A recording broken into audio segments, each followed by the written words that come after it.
I do not want any apologies. Because if I was to get them, I would be very suspicious. But I think a big part of me, I was a people pleaser.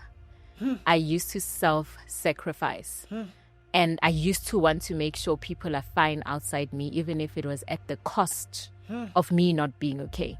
Also, the thing about the negativity is it's what I've witnessed over the years, and it's what people are just finding out now. I hear you. So for me, it's not new. I've seen this before. I've heard certain things before. And I've walked away like I am doing now.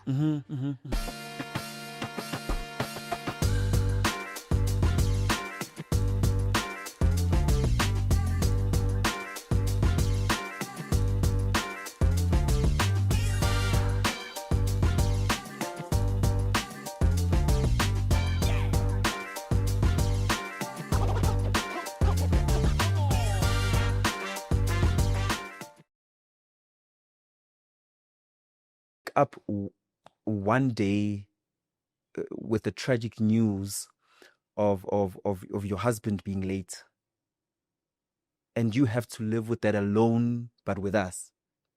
Don't know if I'm making sense. Yeah. You have to deal, but in front of us, millions of us, Yeah. because you inadvertently invited us in without bargaining for that. Yeah. How does it feel to have to deal with us? To tell you the truth, with me wanting visibility, I have no regrets. Absolutely no regrets. I was very conscious when I chose to do this. Okay. And I was doing it for myself, by myself. Right. And the public, as much as like you wake up to sad news and you are the talk of town and you're going through a lot, the public has shown me another side. The public has been sending me prayers in my DMs. They've been on my side without me having to say nothing. I cannot tell you how much I'm just grateful to a bunch of strangers who are just standing and rooting and praying and just saying, I woke up with you in my heart. I prayed for you last night.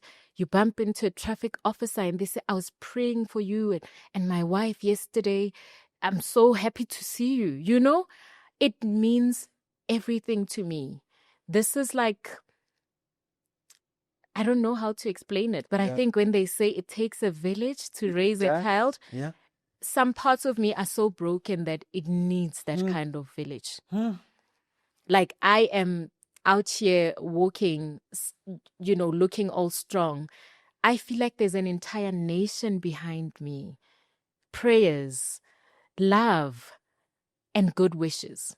I've seen it and I've felt it at a time where I thought that I would have the worst to deal with. So much that the worst feels like it's nothing. Yeah. What is the worst? The worst is having to... I really feel like...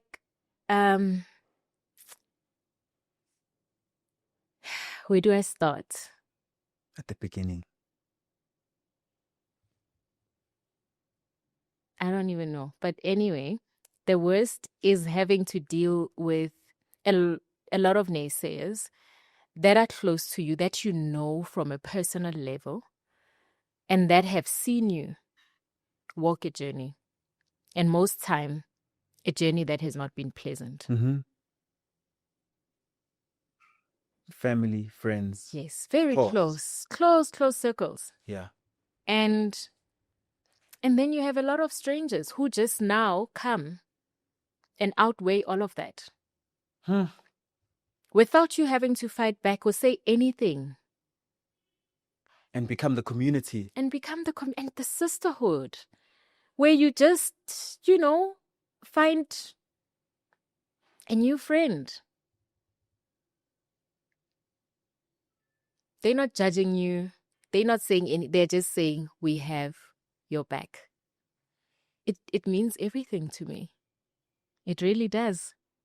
Were you expecting sisterhood from these people who witnessed the painful journeys, who witnessed the ups and downs you went through, especially with with the passing of your husband? Were you Yeah, expecting it from them? of course. I did not just lose a husband. People lost a brother. Someone lost a child. Someone lost an uncle. This was not just one person to me. I get you. He was one person, but a lot more to other people too. So if anything, if there is a stage where I thought we'd come together, it was a time of his loss. Because the one thing that we'd have in common is grief. And my mom came through. Thank God. My family came through. Like,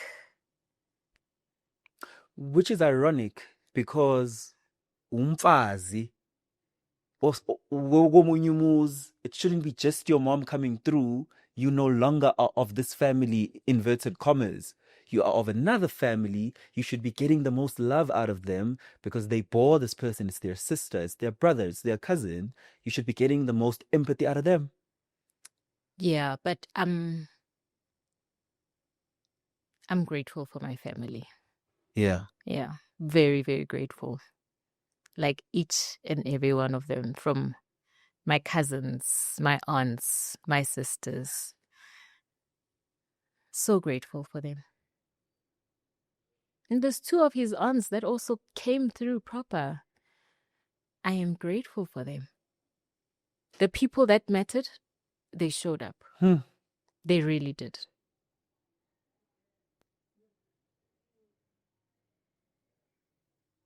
It's still so early. Very, very early. Yeah. That it's almost unfair for me to want to get into some of the things I want to get into. So the ethos of this platform is to respect you, Yeah. and respect your process that you're in. Where are we on the continuum of healing right now? I'm healing every day. Literally every day. Yeah. I'm in therapy. My kids are all in therapy. We do it at least once a week. We're trying to keep up with the new normal. I'm trying to create new traditions for just the 4 of us now. It's a journey.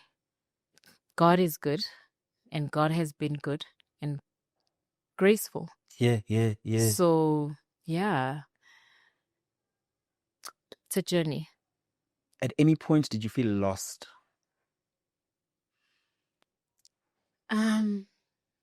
Lost over the loss.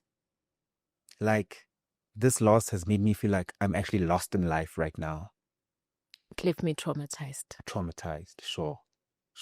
Yeah, more trauma Yeah. than anything. Yeah. And yeah, just having to also feel the absence, because we'll have conversations with the kids and now we need to constantly revisit it. Yeah, it's a journey. I'll push again.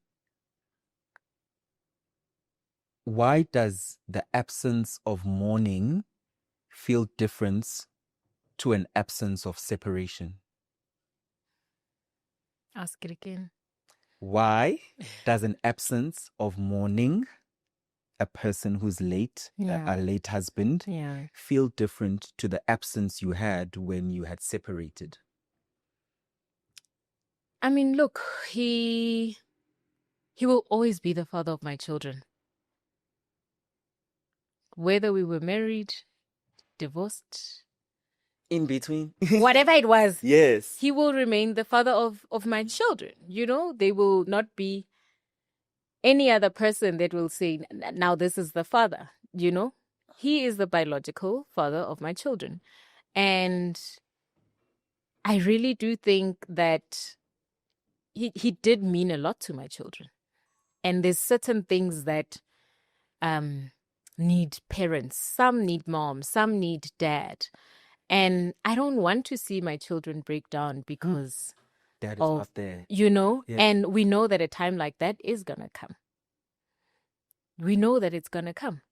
They will feel the absence, maybe when they're older as well. It will not go away. Mm-hmm. But yeah, we've just been through quite a journey.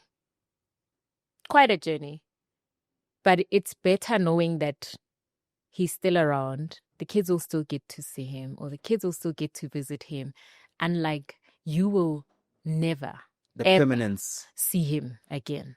So it's just coming to terms with it. It's very hard. Yeah. It's just too permanent for the kids. It is. And it's almost as if you're saying to me, my feelings kind of don't matter at this point, but my kids whom I love so much, whether there was separation, divorce, or whatever was the spectrum of our relationship, but they still had their father. Yes. They still had access to their father. And right now I'm in pain that my kids don't have their dad, their little king, their world on this earth. Yeah. It makes sense. It absolutely makes sense. Once again, you say that the community of women from the internet strangers have been there for you, but there's always that drop in the ocean that tries to be the negativity and fuel the negativity. Yeah. In the midst of everything you go through, those who are negative, those who actually contributed to the state of your relationship at the time, are proudly bolstering that negativity. Were you even in a position to be able to entertain that? Or, I mean, how did it make you feel? I think also the thing about the negativity is it's what I've witnessed over the years, and it's what people are just kholwa emandleni onawo. Oh my, we're finally doing this. What does EYL Africa represent? It's about standing in your power. It's about, in isiZulu, it's kholwa emandleni onawo, which is our tagline. You will see it on the back of my t-shirts. It's about believing in the power that you have, believing in the power that your God, your guides have invested in you. Shop our socks, shop our t-shirt, and yeah, just keep believing in yourself. EYL Africa. Now available on EYLshop.Africa.